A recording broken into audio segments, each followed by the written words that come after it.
Baseball fans, it's that time of the year again. MLB Free Agency has officially started, so I figured I'd give you guys my prediction for the top 15 free agents. I don't want to waste your time, so let's get right into it. The top free agent this offseason is obviously Aaron Judge. Aaron Judge just had one of the greatest baseball seasons we will ever see, and arguably the greatest baseball season of all time. He set the AL home run record with 62 dingers, had a .425 on base percentage, that's insane for a slugger, and even stole 16 bases too. As you probably remember, at the beginning of the season, he declined a 7-year, $213.5 million contract. So was it worth it? I predict Aaron Judge signs an 8-year, $304 million contract with the New York Yankees. Aaron Judge is the face of the most valuable franchise in all of baseball, arguably the greatest sports franchise of all time. He might go down as the greatest Yankee of all time. So, do you think the Yankees are going to let him walk? I know Hal Steinbrenner doesn't spend like his dad, but for Aaron Judge, he has to. I know Judge has had injury concerns in the past, but since 2020, he's done a really nice job staying on the field. And like we saw in 2022, when Aaron Judge is healthy, he's the best player on the planet. Number 2, I have Carlos Correa. Carlos Correa is one of the youngest guys on this list, and he's without a doubt a superstar. He's won a World Series, he's a 5-tool player, and I think he's going to sign the biggest contract this offseason. I predict Carlos Correa signs a 10-year, $345 million contract with the Giants. Since April, all we heard was that Aaron Judge was signing with the Giants and that the Giants had all this money to spend. So with Aaron Judge re-signing with the Yankees, I think it makes the most sense for the Giants to go out and get a guy like Carlos Correa. A spark plug filling a position they need. And although he's only 28, he brings a veteran presence. Number 3 is another shortstop, Trea Turner, another 5-tool player that is still really young and can jumpstart any lineup he's part of. I predict Trea Turner signs an 8-year, $264 million deal with the Philadelphia Phillies. At $33 million a year, I think that's a really fair deal for both sides, and the National League champs get significantly better. And shortstops a hole the Phillies needed to fill anyway. Number 4 is my ace, or I should say my former ace, Jacob deGrom. Without a doubt, Jacob deGrom has the potential to be the best pitcher in baseball, one of the greatest pitchers of all time, but that's if he stays healthy, which he struggled to do the last few seasons. And as much as I want him to return to the Mets, I think he signs a 3-year, $120 million deal with the Rangers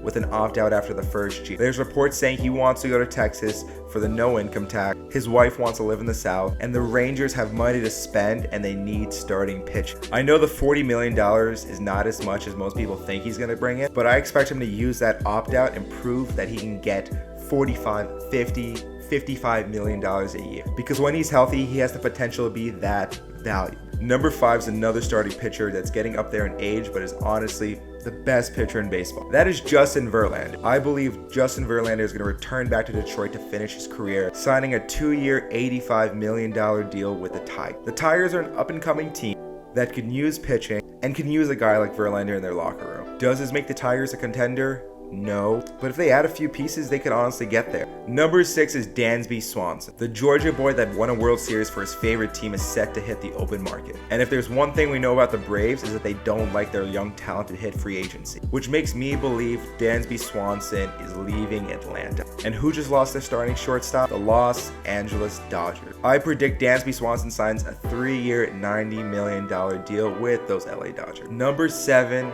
is Carlos Rodon. In my opinion, Carlos Rodon is an extremely underrated pitcher that often gets overlooked by many fan bases. As we saw last season, he has the potential to be an ace. And who just lost their top pitcher? The New York Mets. I predict Rodon signs a 5-year, $130 million deal with the Metropolitans, which is an average of $26 million a year. The Mets already have Max Scherzer, so they don't need an ace. And in my opinion, Rodon's the perfect number 2 starter for a team contending for a World Series ring. Number 8, we got Xander Bogaerts. Although this season Xander Bogaerts proved that he's one of the top shortstops in the game, he's another guy I think is going to get overlooked. And I think he's going to return to the Red Sox on a 6-year, $168 million deal. I think the Red Sox had a fluke year in 2022. They're going to try to re-sign their free agents while also bringing in some key additions and honestly try to contend. And at $28 million a year, I think it's a nice deal for both sides. Number 9 is Brandon Nimmo. Behind Aaron Judge, there isn't too many outfielder free agents that are worth big money, and I believe Brandon Nimmo is the second best outfielder available. And the New York Mets know that, which is why they're re-signing Brandon Nimmo to a 5-year, $100 million